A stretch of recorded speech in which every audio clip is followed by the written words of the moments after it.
Hello बच्चों, NCERT line by line series में आज हम अध्याय 5 पढ़ेंगे जिसका नाम है पुष्पी पादपों की आकार की। इसका पार्ट 1 हम कंप्लीट कर चुके हैं। आज हमें पार्ट 2 पढ़ना है। इसमें हम आपको जो इनके एग्जाम्पल होते हैं उनकी शॉर्ट ट्रिक बता देते हैं, और जो शब्द आपको इस पर हिंदी के शब्द जो हैं उनको जो कठिन आपको लगते हैं उनको आसान भाषा में, और जहाँ पर इंग्लिश की ज़रूरत होती है वहाँ इंग्लिश से समझा देते हैं। इस प्रकार आपको ये चैप्टर टफ नहीं लगता है और आसानी से आप कवर कर लेते हैं। पार्ट 1 में हमने कहाँ तक देखा था? पार्ट 1 में हमने पुष्पों के भाग देख रहे थे, वहाँ पर हमने कैलिक्स और कोरोला के बारे में देख लिया था। आज हम पुमंग के बारे में पढ़ेंगे। पुमंग के बारे में पढ़ने से पहले हम पढ़ेंगे क्या, जो जड़ और तने के रूपांतरण है। न्यू एनसीईआरटी में क्या किया गया है, जो जड़ और तने के रूपांतरण है उनको हटा दिया गया है। अगर आपके पास न्यू एनसीईआरटी है तो उसमें जड़ और तने के रूपांतरण नहीं है। ये पुरानी वाली एनसीईआरटी में है, तो हम पुरानी वाली एनसीईआरटी से लेकर आए हैं जड़ और तने के रूपांतरण। वो पढ़ना बहुत ज़रूरी है क्योंकि वहाँ से नीट में क्वेश्चन आते हैं। तो चलते हैं, बिना किसी देरी के आज का लेक्चर शुरू करते हैं। सबसे पहले हम जड़ के रूपांतरण पढ़ेंगे। हमने जड़ के बारे में अध्याय 1 में पढ़ लिया है, लेकिन वो न्यू एनसीईआरटी थी तो उस पर क्या था कि जो इसके रूपांतरण है वो नहीं थे, इसलिए वहाँ पर हम नहीं पढ़ पाए। हम आज अलग से लेकर आए हैं। तो सबसे पहले शुरू करते हैं क्या, जड़ के रूपांतरण। आइए शुरू करते हैं। ये देखिए आपके लिए अलग से लेकर आए हैं मूल के रूपांतरण। इसके बारे में एनसीईआरटी क्या बोल रही है, पढ़ते हैं। मूल के रूपांतरण कुछ पादपों की मूल पानी तथा खनिज लवण के अवशोषण तथा संवहन के अतिरिक्त भी अन्य कार्यों को करने के लिए अपने आकार तथा संरचना में रूपांतरण कर लेती है। वे भोजन संचय करने के लिए, सहारे के लिए, श्वसन के लिए अपने आप को रूपांतरित कर लेती हैं। जो मूल होती हैं वो मुख्यतः 3 प्रकार से अपने आप को रूपांतरित करती हैं। पहला तो हो गया भोज्य पदार्थों को संचय करने के लिए, उसके बाद होता है नाइट्रोजन स्थिरीकरण करने के लिए, और तीसरा होता है श्वसन के लिए। इस प्रकार ये जो मूल होती हैं अपने आप को डाल लेती हैं। कोई कोई मूल अपने आप को सहारा प्रदान करने के लिए भी अपने आप को डाल लेती है। आगे बढ़ते हैं, आगे क्या बोल रहे हैं एनसीईआरटी। गाजर तथा सलजम की मूसला मूल तथा शकरकंद की अपस्थानिक मूल भोजन को संग्रहित करने के कारण क्या हो जाती है, फूल जाती है। ये हाईलाइट कर लीजिए कि जो गाजर और सलजम की मूल होती है वो कौन सी मूल होती है, मूसला मूल होती है, तथा शकरकंद की जो मूल होती है वो अपस्थानिक मूल होती है। ये भोजन को संग्रहित करके क्या हो जाती है, फूल जाती है। जो तर्क रूपी मूल पाई जाती है वो किस में पाई जाती है, मूली पर पाई जाती है। भोज्य पदार्थों का संचय कौन कौन से प्रकार से करती है, तर्क रूपी मूल पाई जाती है किस पर, मूली में। और जो अपनी गाजर में पाई जाती है वो शंकु रूपी होती है, कोनोनिकल होती है। इसके बाद एक आती है सलजम और चुकंदर में जो जड़ पाई जाती है वो कुंभी रूपी होती है। उसे इंग्लिश में क्या बोलते हैं, नेपी फार्म रूट बोलते हैं।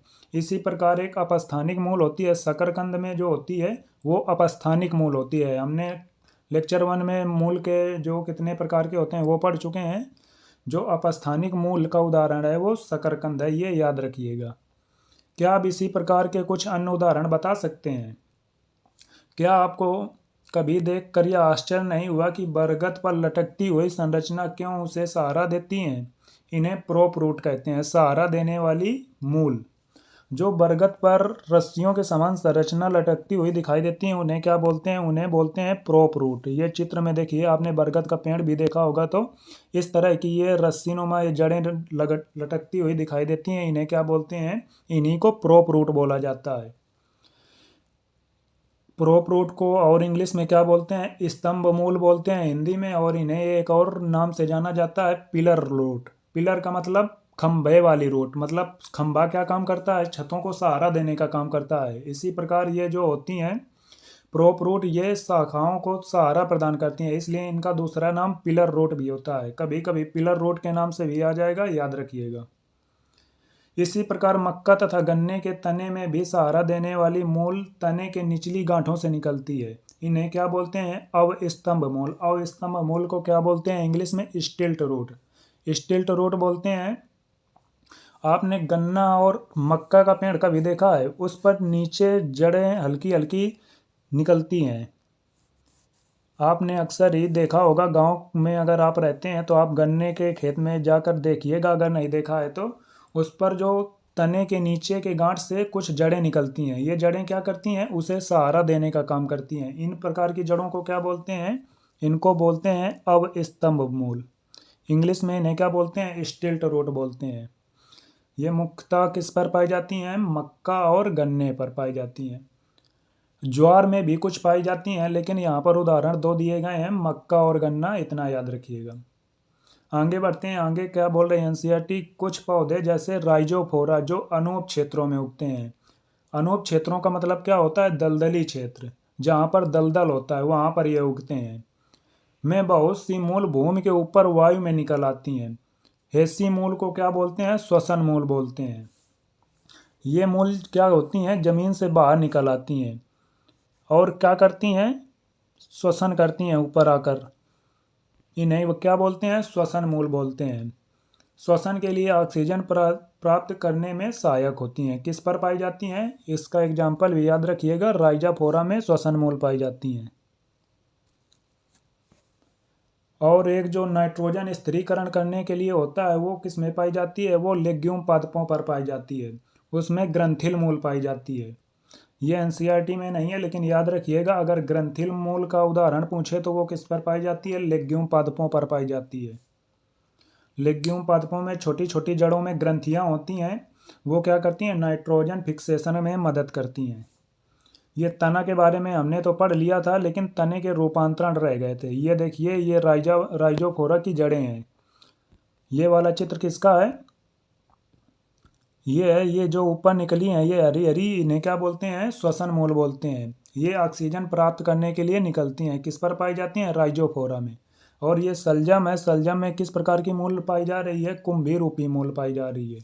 और ये शकरकंद है, इस पर कौन सी मूल होती है, अपस्थानिक मूल होती है। और ये गाजर है, गाजर में कौन सी मूल पाई जाती है, गाजर पर तर्क रूपी मूल पाई जाती है, जो प्रायः कैसी होती है, मूसला होती है।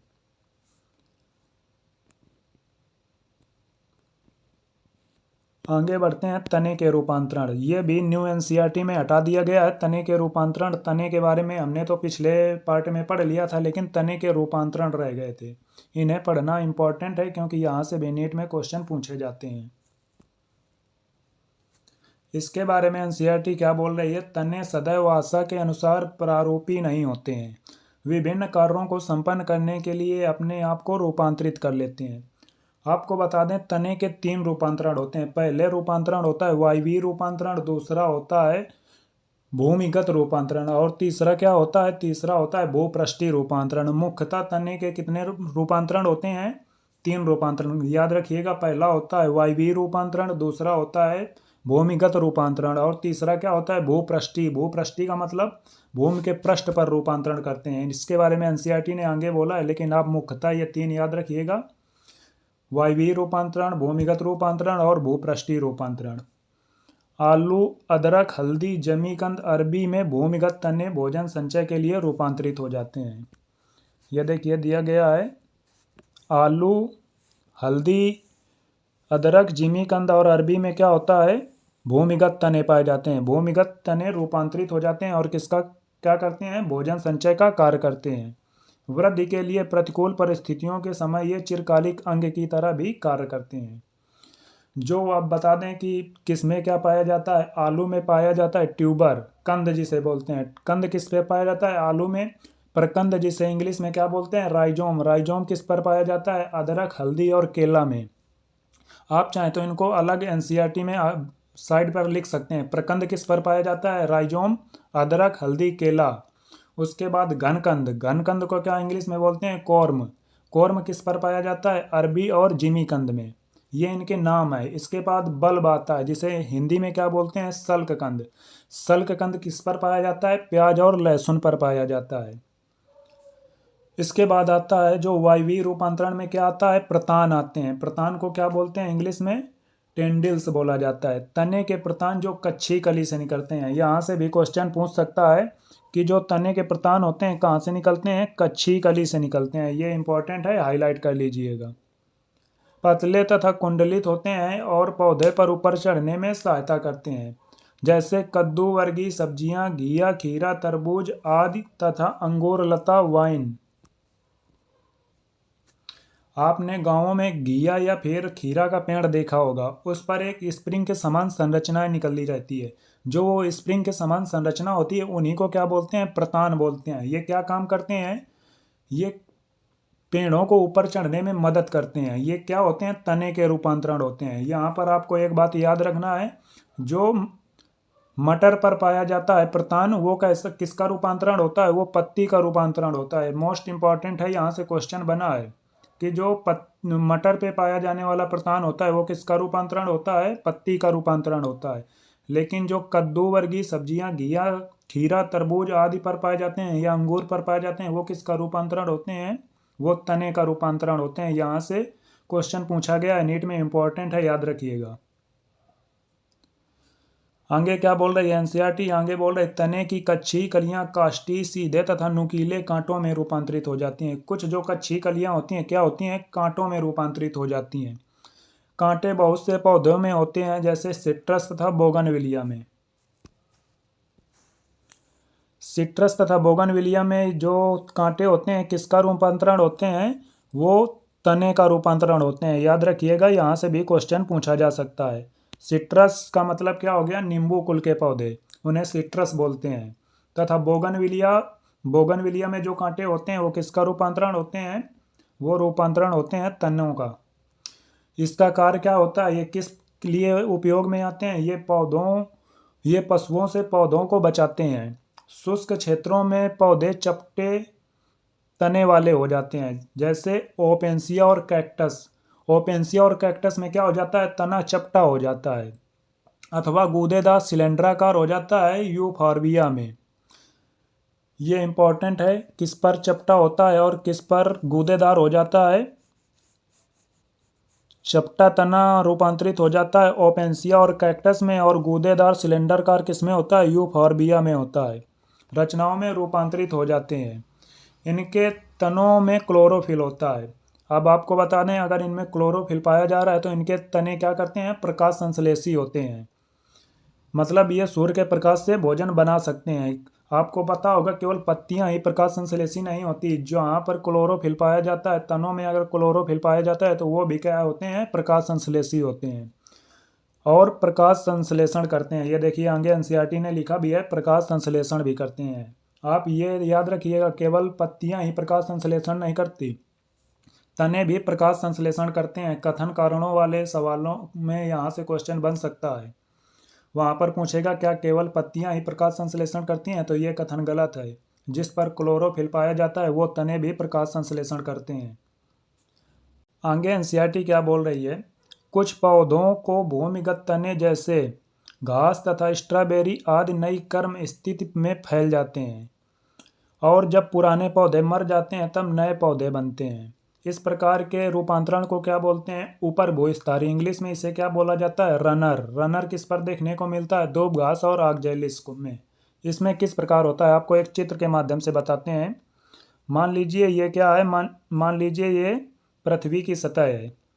इस पर क्या होता है? इस पर मान लीजिए जो घास है, ये कोई घास का पौधा है, तो ये आगे इसकी एक तना क्या होता है? ये पृथ्वी पर ऐसे टच होता है, जहाँ पर टच होता है वहाँ से नया पौधा बन जाता है।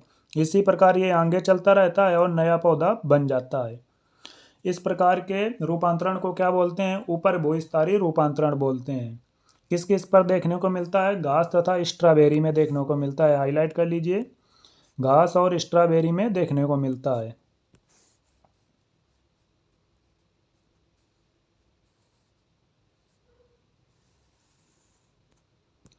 आगे एनसीईआरटी क्या बोल रही है? पुदीना तथा चमेली जैसे पौधों में प्रमुख अक्ष के आधार पर एक पार्श्व शाखा निकलती है और कुछ समय तक वायवीय वृद्धि करने के बाद मुड़कर जमीन को छूती है। इस प्रकार के रूपांतरण को क्या बोलते हैं? इस प्रकार के रूपांतरण को भूविस्तारी या स्टोलन बोलते हैं। किस पर पाया जाता है? पुदीना तथा चमेली पर पाया जाता है। इसमें क्या होता है? चित्र के माध्यम से इसको भी समझते हैं। इस पर मान लीजिए कोई एक ये पृथ्वी की सतह हो गई, और इस पर क्या है? इस पर एक ये मान लीजिए ये पुदीना का पेड़ है। तो इस पर यहाँ से कोई एक पार्श्व शाखा निकलेगी और ये टच होकर क्या करेगी, जमीन पर छू जाएगी। जहाँ पर ये छुएगी वहाँ से दूसरा नया पुदीना का पेड़ बन जाएगा। इसी को क्या बोलते हैं, इसी को बोलते हैं भूस्थारी या स्टोलेन बोला जाता है। ये किस पर देखने को मिलती है, पुदीना तथा चमेली पर देखने को मिलती है। हाईलाइट कर लीजिए, याद रखिएगा, पुदीना और चमेली पर देखने को मिलती है। ये क्या है, ये है पार्श्व शाखा। आगे बढ़ते हैं, आगे क्या बोल रही है, पिस्ट्रिया तथा आइकोर्निया जैसे कली पादपों में एक पार्श्वी शाखा निकलती है जिसकी पोरियां छोटी होती हैं और जिसके प्रत्येक गांठ पर पत्तियों का एक झुंड होता है तथा फूल का गुच्छा। तथा क्राइसेनेथियम या गुलदाउदी में क्या होता है, जो इकॉर्निया और जो जलकुंभी होती है उस पर क्या होता है, भूस्थारिकी प्रकार का होता है, उस पर एक गुच्छा लगा होता है। उसके अलावा जो गुलदाउदी होता है, गुलदाउदी का दूसरा नाम क्या है, क्राइसेंथियम। इसका नाम भी याद रखिएगा क्योंकि इसके नाम भी दे सकता है। गुलदाउदी का दूसरा नाम क्या है, क्राइसेनीथमम गुलदाउदी का नाम है। में क्या होता है, उस पर होता है पार्श्वी शाखाएं आधार और भूमिगत तने से निकलती हैं और मिट्टी के नीचे क्षैतिज रूप से वृद्धि करती हैं और उसके बाद बाहर निकल आती हैं और पत्तियां युक्त प्रौ बनाती हैं। यह किस पर देखने को मिलती हैं, ये देखने को मिलती हैं गुलदाउदी, अनानास, केला में। इस प्रकार के उसको क्या बोलते हैं, रूपांतरण को अंतः भूस्थारी बोलते हैं। चित्र के माध्यम से इसको भी समझ लेते हैं, यहीं पर चित्र बना देते हैं। मान लीजिए क्या है, ये है पृथ्वी की सतह है। यहाँ पर क्या होता है, मान लीजिए ये कोई पेड़ लगा हुआ है, तो यहाँ वहाँ ऊपर से पुदीना और चमेली में ऊपर से पार्श्व शाखा निकल रही थी, लेकिन यहाँ पर क्या होता है, जमीन के अंदर से एक पार्श्व शाखा निकलती है और ये बाहर आ जाती है। जहाँ पर ये बाहर आती है वहाँ से एक नया पौधा, ये नया पौधा बन जाता है। इसी प्रकार के रूपांतरण को क्या बोलते हैं, अंतः भूस्थारी। इंग्लिश में इसे क्या बोलते हैं, सकर बोलते हैं। ये इंपॉर्टेंट है, याद रखिएगा। ये देखिए चित्र दिए गए हैं, ये चित्र भी देख लीजिए। ये देखिए पहला का है, अदरक का है। ये अरबी है, आलू है। आलू क्या होता है, आलू कंद होता है। और आलू में एक चीज़ याद रखिएगा, इसके जो आँख होती हैं, आँख को क्या बोलते हैं, आँख जो होती हैं उन्हें कच्ची कली बोला जाता है। ये इंपॉर्टेंट है, याद रखिएगा। अदरक किसका उदाहरण है, अदरक हो गया प्रकंद का उदाहरण। जो अरबी है वो किसका उदाहरण है, घनकंद का उदाहरण है। और आलू किसका उदाहरण है, कंद का उदाहरण है। उसके बाद ये देखिए घिया लौकी में ये जो स्प्रिंग के समान रचना दिख रही है, इन्हीं को क्या बोलते हैं, प्रतान बोलते हैं। और ये किसका रूपांतरण होते हैं, तने का रूपांतरण होते हैं। यहीं पर ये बोगनविलिया में क्या है, ये जो कांटे पाए जा रहे हैं पत्तियों के पास, ये किसका रूपांतरण है, तने का रूपांतरण है। उसके बाद ये आगजेलिस हो गया।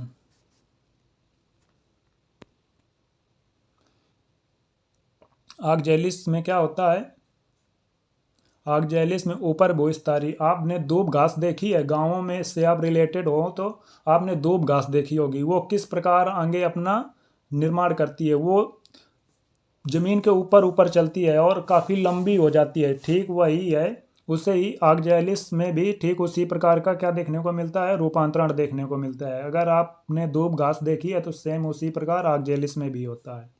इस प्रकार हमने जो न्यू एनसीईआरटी से हटा दिए गए हैं रूपांतरण, उनको हमने पढ़ लिया है। अब क्या पढ़ते हैं, अब हम जो जहाँ पर काल थे, काल हम कहाँ पर थे, काल हम अब लेक्चर 1 में हमने कहाँ तक देखा था, लेक्चर 1 में हमने यहाँ तक देख लिया था, कोरोला तक देख लिया था। हमें देखना था कहाँ से, हमको देखना था पुमंग से देखना था। तो हम अब पुमंग से शुरू करते हैं पुनः। इसके बारे में एनसीईआरटी क्या बोल रही है, पुमंग पुंकेसरों से मिलकर बनता है। प्रत्येक पुंकेसर जो फूल के नर जनन अंग है में एक तंतु तथा एक परागकोश होता है। पुमंग क्या होता है, पुंकेसरों से मिलकर बना होता है। और पुंकेसर में क्या क्या होता है, पुंकेसर में एक फिलामेंट होता है और एक परागकोश होता है। प्रत्येक परागकोश प्रायः द्विपालक होता है और प्रत्येक पाली में 2 कोष्ठ होते हैं। परागकोश होता है, परागकोश में परागकण पाए जाते हैं। परागकोश पर क्या पाए जाते हैं, परागकण पाए जाते हैं।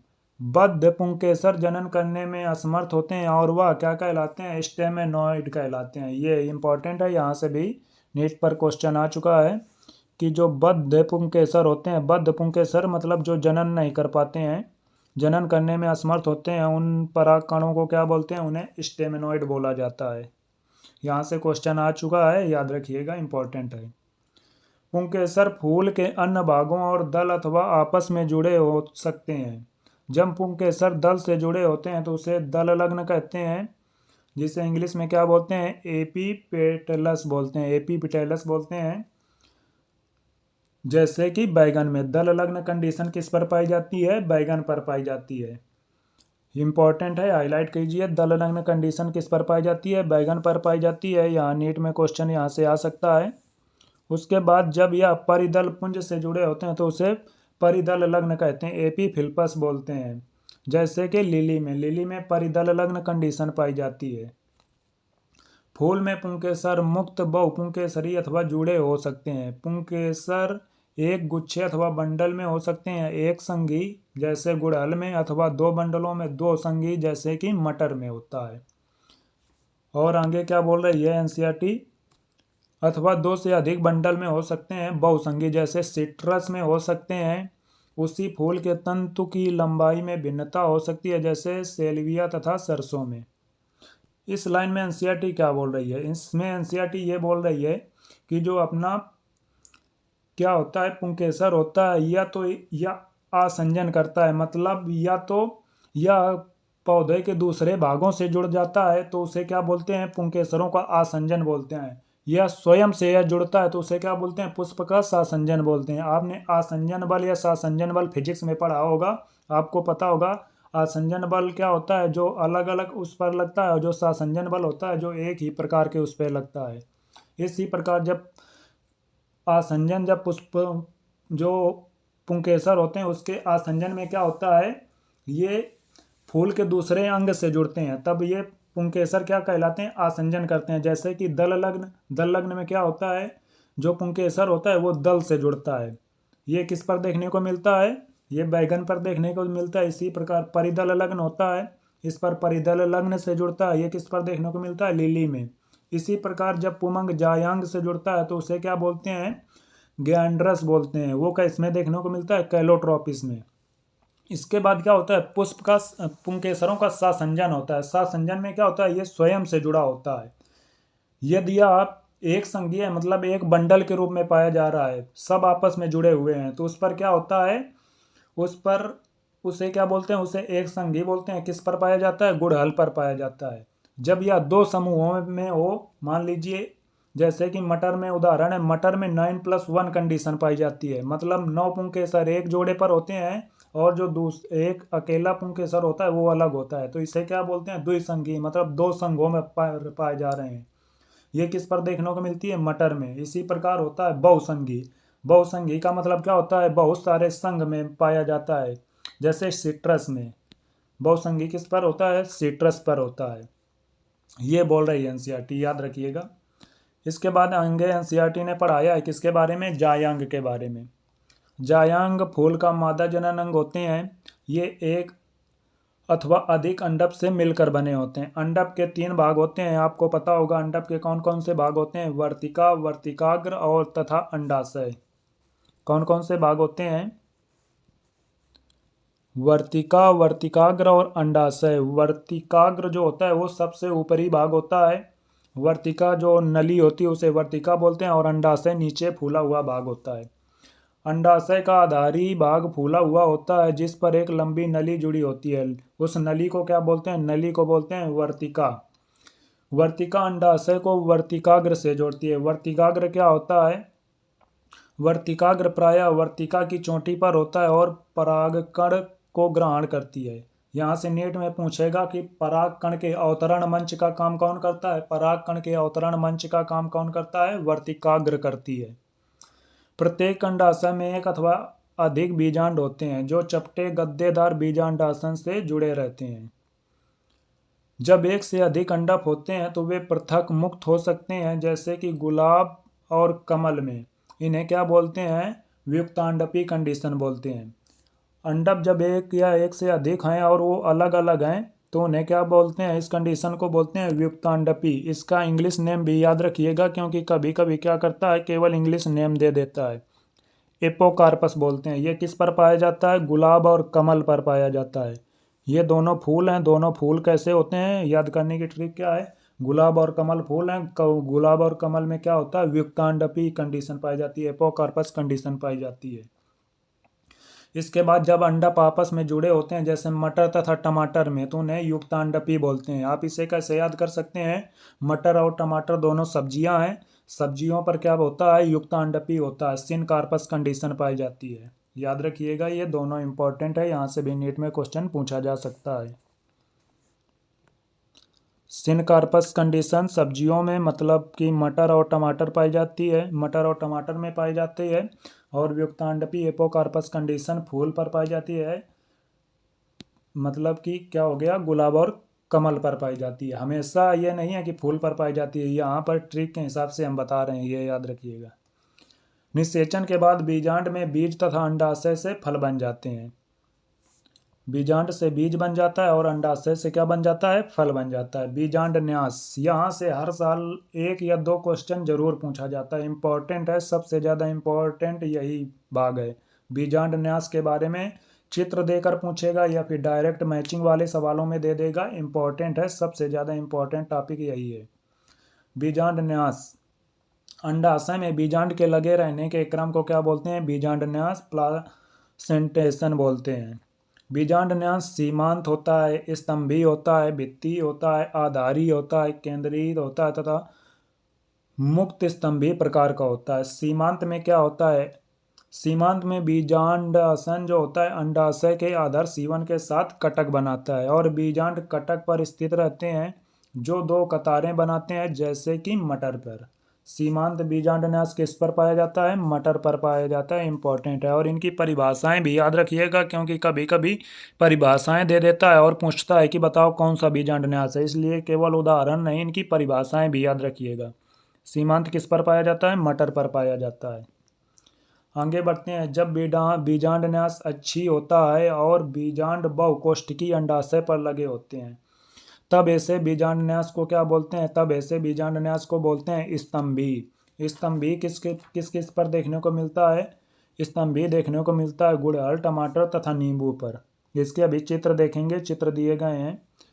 स्तंभी, अब क्वेश्चन पूछेगा कि स्तंभी बीजांडन्यास किस पर पाया जाता है, स्तंभी बीजांडन्यास पाया जाता है गुड़हल, टमाटर तथा नींबू पर। उसके बाद आता है भित्ति। भित्ति पर क्या होता है, बीजांडनाश में बीजांड अंडाशय के भीतरी भित्ति पर अथवा परिधीय भाग पर लगे होते हैं। अंडाशय कोष्ठक में होता है लेकिन आभासी पट बनने के कारण दो कोष्ठकों में विभक्त होता है। होता तो एक कोष्ठ है लेकिन क्या होता है इस पर आभासी पट बन जाता है। अब पूछेगा कि इस आभासी पट को क्या बोलते हैं, तो आपको बता दें इस आभासी पट को रेपलम बोला जाता है। कभी कभी यहाँ से क्वेश्चन बन जाता है कि इस आभासी पट को क्या बोलते हैं, इस आभासी पट को क्या बोलते हैं, रेपलम बोलते हैं। आप साइड पर लिख लीजिए एनसीईआरटी पर कि इस आभासी पट को क्या बोला जाता है, रेपलम बोला जाता है। आभासी पट बनने के कारण दो कोष्ठकों में विभक्त हो जाता है। इसके उदाहरण क्या है, क्रूसीफर, सरसों तथा आर्जीमोन। क्रूसीफर क्या है, क्रूसीफर में सरसों आता है तथा आर्जीमोन इसके उदाहरण हैं, याद रखिएगा। क्रूसीफर जिसमें सरसों आता है और आर्जीमोन में कैसा बीजांडन्यास पाया जाता है, इस पर पाया जाता है भित्ति बीजांडन्यास। इसके बाद आगे बढ़ते हैं। जब बीजांड केंद्रीय कक्ष में होते हैं और या पुटी नहीं होते हैं, और जैसे कि डायंथस तथा प्रीमिरोज। डायंथस तथा प्रीमिरोज में कैसा बीजांडन्यास पाया जाता है, डायंथस तथा प्रीमिरोज में मुक्त स्तंभी बीजांडन्यास पाया जाता है। तब इस प्रकार के बीजांडन्यास को क्या बोलते हैं, मुक्त स्तंभी बोलते हैं। मुक्त स्तंभी किस पर पाया जाता है, डायंथस और प्रीमिरोज पर पाए जाते हैं, याद रखिएगा।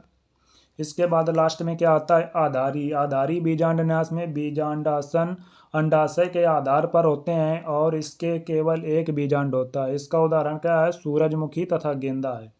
आधारी बीजांडन्यास में क्या होता है, केवल एक बीजांड पाया जाता है। इसके उदाहरण क्या है, सूरजमुखी और गेंदा, याद रखिएगा। यहाँ से हर साल क्वेश्चन आता है, इसलिए इसे अच्छे से तैयार कर लीजिएगा। आधारी किस पर पाया जाता है? सूरजमुखी और गेंदा पर। इसके ये चित्र भी बहुत इंपॉर्टेंट है, कभी कभी क्या करता है चित्र ही केवल दे देता है, इसलिए याद रखिएगा चित्र मोस्ट इंपॉर्टेंट है, चित्र भी याद रखिएगा। पहला किसका है? पहला है सीमांत बीजांडन्यास, मटर पर पाया जाता है।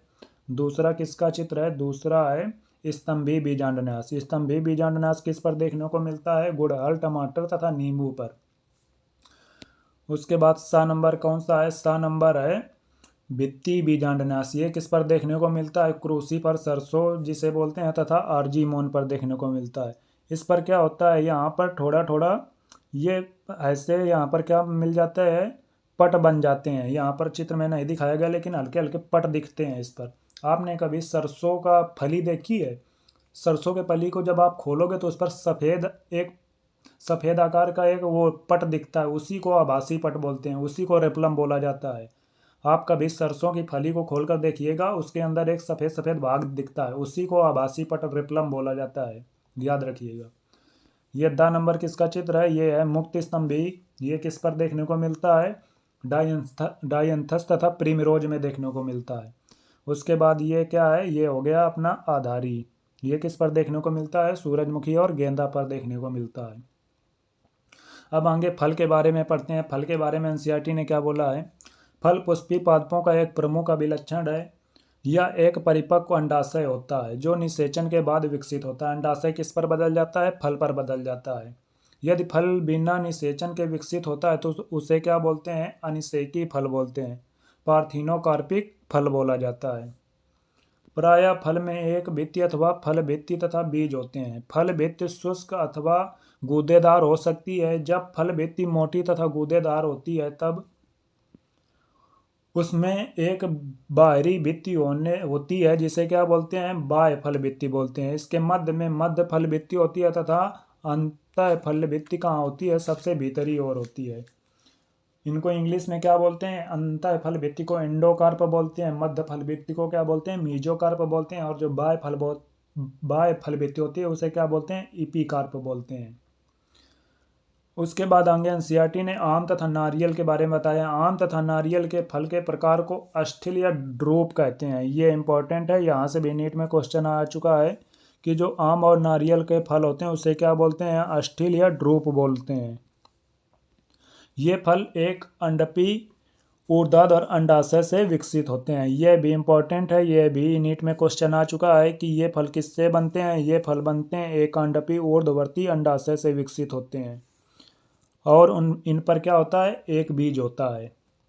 आम में फल भित्ति, बाह्य फल भित्ति, आम में जो फल भित्ति होती है बाह्य फल भित्ति गूदेदार एवं खाने योग्य। मध्य फल भित्ति होती है जो सबसे बाहर होती है, जो पीला भाग होता है उसे क्या बोलते हैं? बाह्य फल भित्ति बोलते हैं। जिसको हम खाते हैं, जिसे आप गूदा बोलते हैं, जिसका जूस बनाया जाता है निकाल कर, उसे क्या, वो कौन सी भित्ति होती है? मध्य फल भित्ति होती है, जिसे मीजोकार्प बोलते हैं। इंपॉर्टेंट है, याद रखिएगा।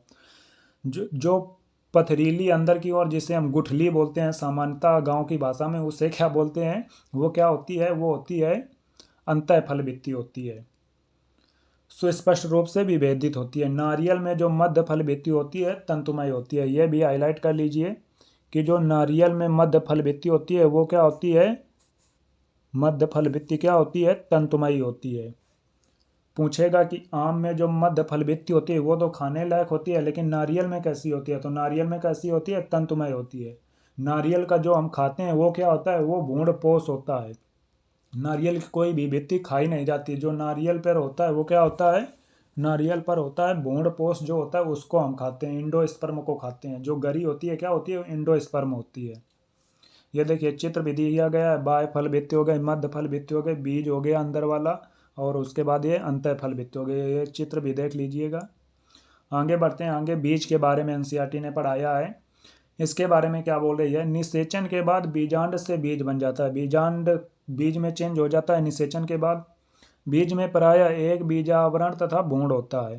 भ्रूण में एक मूलांकुर, एक भ्रूणी अक्ष, एक तथा एक गेहूं, मक्का अथवा 2 चना मटर में बीज पत्र होते हैं। मतलब जो मोनोकाट होते हैं उस पर एक बीज पत्र होता है, जो डाई काट होते हैं जैसे चना और मटर, उस पर 2 बीज पत्र होते हैं। द्विबीजपत्री बीज की संरचना। बीज की बाहरी परत को बीजावरण कहते हैं। बीजावरण की दो सतहें होती हैं। बाहरी जो होती है उसे क्या बोलते हैं? बाहरी जो होता है उसे बीजचोल, और अंतर जो होती है अंदर की ओर होती है उसे क्या बोलते हैं? टेगमेन बोलते हैं। बाहर वाले को इंग्लिश में टेस्टा बोला जाता है और अंदर वाली को क्या बोला जाता है? टेगमेन बोला जाता है। बीज पर एक छत्र चिन्ह की तरह का ऊर्ध्व होता है जिसके द्वारा बीज फल से जुड़ा होता है। इसे क्या बोलते हैं? नाभिका कहते हैं। इसे क्या बोलते हैं? नाभिका बोलते हैं, याद रखिएगा।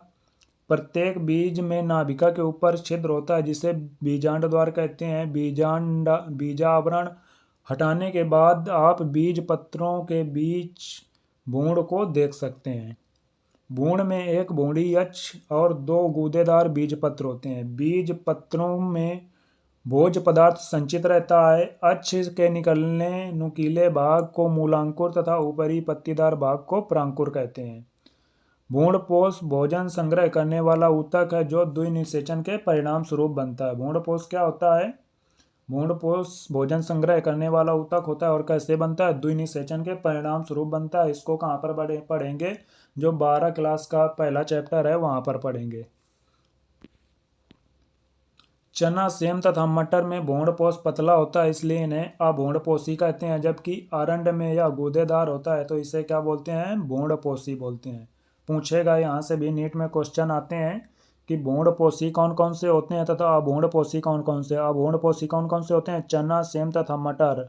इस पर क्या होता है?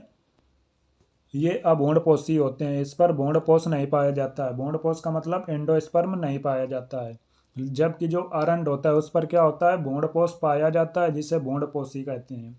और आपको एक चीज़ यहाँ पर याद रख लीजिए, जो आर्किड होता है मोनोकाट होता है, लेकिन ये कैसा होता है? अभ्रूणपोषी होता है। वहीं पर जो सोलेनेसी कुल के पौधे होते हैं वो कैसे होते हैं? भ्रूणपोषी होते हैं। मुख्यतः जो एक बीजपत्री होते हैं वो भ्रूणपोषी होते हैं और द्विबीजपत्री कैसे होते हैं? अभ्रूणपोषी होते हैं। लेकिन जो आर्किड होता है मोनोकाट होने के बावजूद भी कैसा होता है? अभ्रूणपोषी होता है। आगे पढ़ते हैं। एक बीजपत्री बीज की संरचना। प्रायः एक बीजपत्री बीज भ्रूणपोषी होते हैं लेकिन उनमें से कुछ अभ्रूणपोषी होते हैं। उदाहरण आर्किड, ये जो हमने आपको अभी बताया उसके बारे में बोल रहा है। अनाज के बीजों जैसे मक्का में बीजावरण झिल्लीदार तथा फल भित्ति से संगलित होते हैं। भ्रूणपोष स्थूली होते हैं और भोजन का संग्रहण करता है। भ्रूणपोष की बाहरी भित्ति भ्रूण से एक प्रोटीन सतह द्वारा अलग होती है जिसे एलुरोन सतह कहते हैं। भ्रूण आकार में छोटा होता है और इस भ्रूणपोष के एक सिरे पर खांचे में स्थित होता है। इसमें एक बड़ा तथा डालाकार बीजपत्र होता है जिसे क्या बोलते हैं? स्कैटुलम बोलते हैं। यहाँ से नीट में क्वेश्चन पूछा जा चुका है कि जो एक बीजपत्री का बीजपत्र को क्या बोलते हैं? एक बीजपत्री के बीजपत्र को क्या बोलते हैं? स्कैटुलम बोला जाता है, जो कैसा होता है? डालाकार होता है।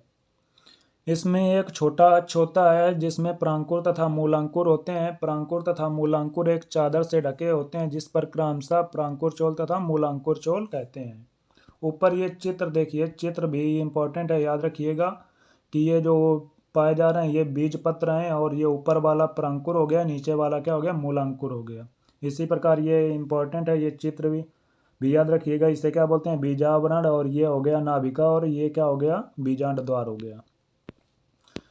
इसका भी ये चित्र इम्पोर्टेंट है, ये प्रीवियस ईयर ही पूछा गया था।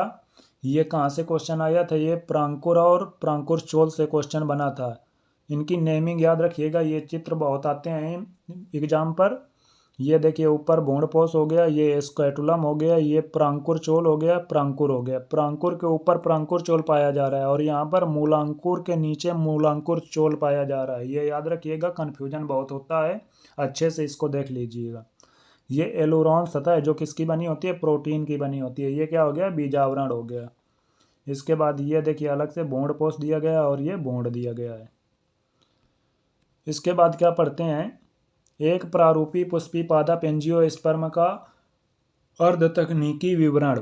पुष्पी पादप को वर्णित करने के लिए बहुत से आकार की अभिलक्षणों का उपयोग किया जाता है। पुष्पी पादपों का वर्णन संक्षिप्त, सरल तथा वैज्ञानिक भाषा में क्रमवार होना चाहिए। पौधे के वर्णन के लिए उनकी प्रकृति, काई का विलक्षण मूल, तना तथा पत्तियां, और उनके बाद पुष्पीय विलक्षण पुष्प विन्यास, फूल के भाग का वर्णन आता है। पौधे के विभिन्न भागों के वर्णन के बाद पुष्पी भाग के पुष्पी चित्र तथा पुष्पी सूत्र बताने पड़ते हैं।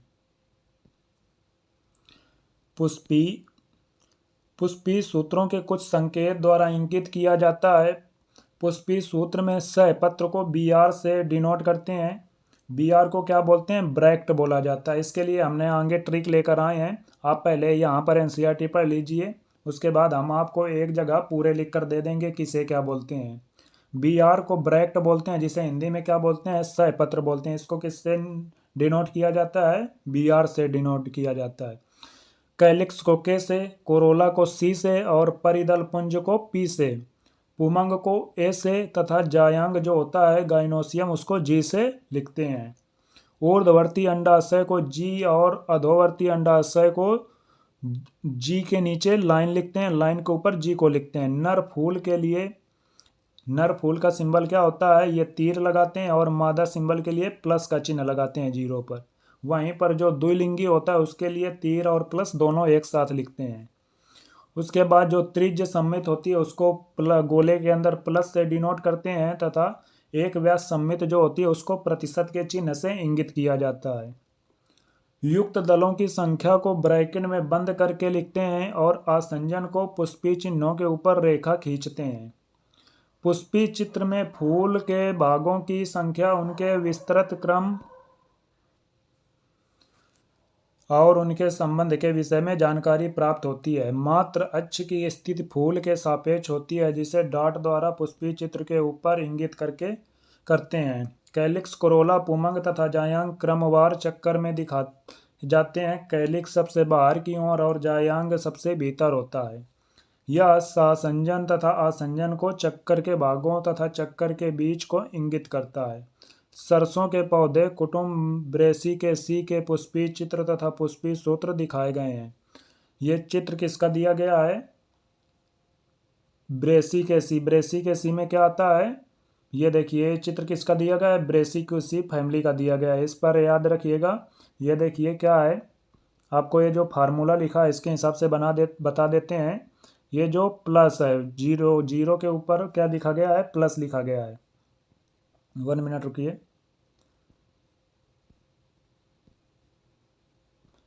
ये क्या है? प्लस है। प्लस का मतलब क्या होता है? यहाँ पर प्लस का मतलब होता है त्रिज्य सम्मित, मतलब इस पर क्या पाई जा रही है? त्रिज्य सम्मित पाई जा रही है। यहीं पर ये दोनों प्लस और माइनस, प्लस और तीर का निशान बना हुआ है। इसका मतलब क्या होता है? ये द्विलिंगी पुष्प है।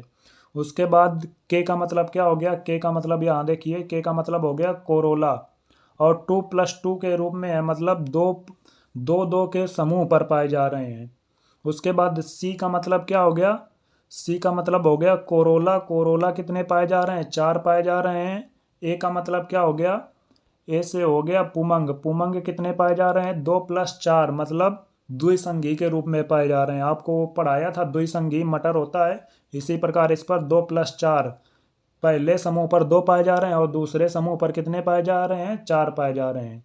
इसके बाद जी के नीचे तीर है, तो मतलब जी के नीचे तीर होने का मतलब क्या है? अधोवर्ती अंडाशय है, और 2 हैं। ये चित्र याद रखिएगा किसका है? ब्रेसिकेसी का है, फैमिली का है। इसके बाद पढ़ते हैं सोलेनेसी फैमिली। यह एक बड़ा कुल है, प्रायः इसे आलू कुल भी कहा जाता है। सोलेनेसी को क्या कहा जाता है? आलू कुल कहा जाता है। ये उष्णकटिबंधीय, उपोष्ण तथा शीतोष्ण पर फैले रहते हैं। ये देखिए क्या है? सोलेनम नाइग्रम पहला जो चित्र है, मकोई के पौधे का चित्र दिखाया गया है। ये पुष्पी शाखा 12 नंबर का चित्र है। 7 नंबर का है पुष्प की अनुदैर्घ्य काट दी गई है। उसके बाद ये रा नंबर क्या है? ये क्या है? ये पुष्पी चित्र है। काई का विलक्षण इसके क्या क्या होते हैं? पिछले सालों पर मजे की फैमिली थी, लेकिन इस बार क्या कर दिया गया है? केवल सोलेनेसी को रखा गया, बाकी फैमिली को हटा दिया गया है। इसलिए आपको क्या पढ़ना है? केवल सोलेनेसी ही पढ़ना है। काई का विलक्षण इसके क्या क्या होते हैं? इसके पौधे प्रायः साकी, झाड़ियाँ तथा छोटे वृक्ष वाले होते हैं। तना कैसा होता है? साकी होता है, कभी कभी काष्ठी होता है। वायवीय होता है, सीधा होता है, सिलेंडराकार होता है, शाखित, ठोस अथवा खोखला होता है।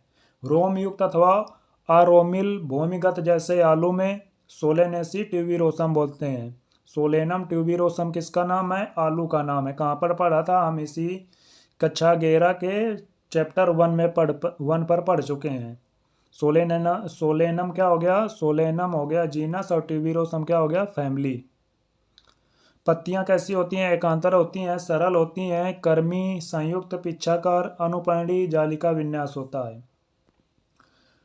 पुष्पीय विलक्षण कैसा होता है? पुष्पक्रम एकल होता है, कच्छी होता है, ससीमाक्षी होता है जैसे सोलेनम में। फूल कैसा होता है? फूल उभयलिंगी होता है, त्रिज्य सम्मित होती है। कैलिक्स कैसे होते हैं? कैलिक्स होते हैं 5 होते हैं, बाह्यदल होते हैं, संयुक्त होते हैं और दीर्घस्थायी होते हैं। कोर स्पर्शी पुष्पदल विन्यास होता है। कोरेला कैसा होता है? 5 होते हैं, 5 दल होते हैं, संयुक्त होते हैं, संयुक्त होने पर कोष्टक के साथ लिखा जाता है। कोर स्पर्शी पुष्पदल विन्यास होता है। पुमंग कैसे होते हैं?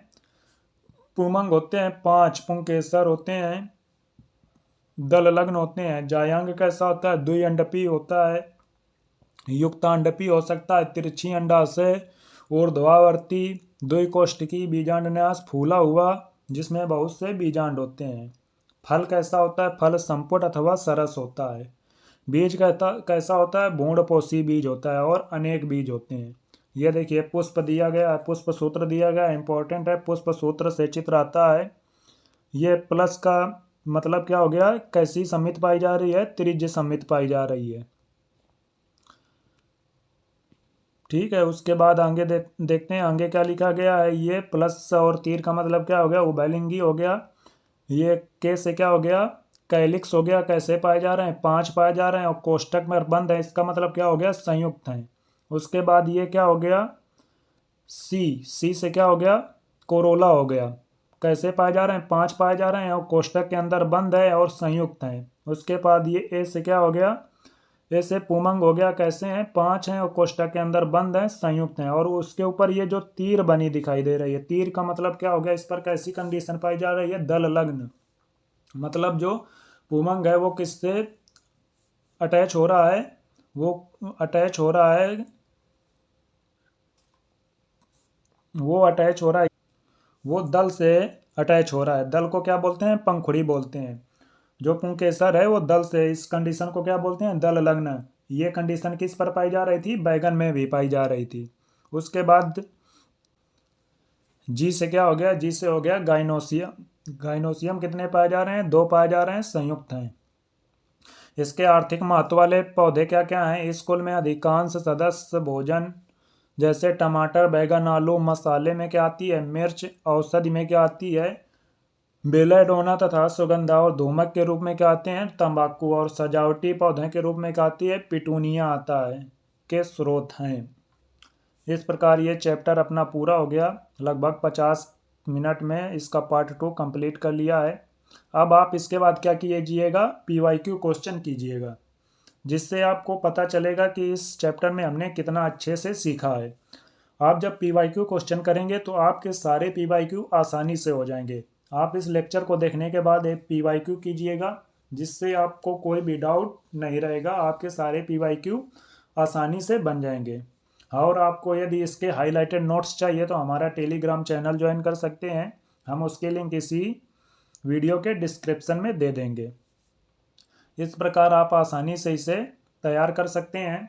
आप इसको दोस्तों के साथ शेयर कीजिए ताकि वो भी कम समय पर पूरी NCERT कवर करा लें। आप पूरी NCERT तो देख चुके हैं, पूरा मतलब कहने का कि जो क्लास पर आप जहाँ से पढ़ रहे हैं वहाँ से पूरा आप तो पढ़ ही चुके हैं। लेक्चर डिटेल वाले लेक्चर जो हैं वो देख ही चुके हैं, लेकिन आप कम समय पर NCERT कैसे रिवाइज कर सकते हैं? आप इस वीडियो के माध्यम से कम समय पर NCERT पूरी रिवाइज कर सकते हैं। इससे आपको पूरे जो लाइन बाय लाइन है वो क्लियर हो जाएगा। तो चलते हैं, आज का लेक्चर यहीं पर समाप्त करते हैं। दोस्तों के साथ शेयर कीजिए और लाइक सब्सक्राइब कीजिए। धन्यवाद। जय हिंद, जय भारत।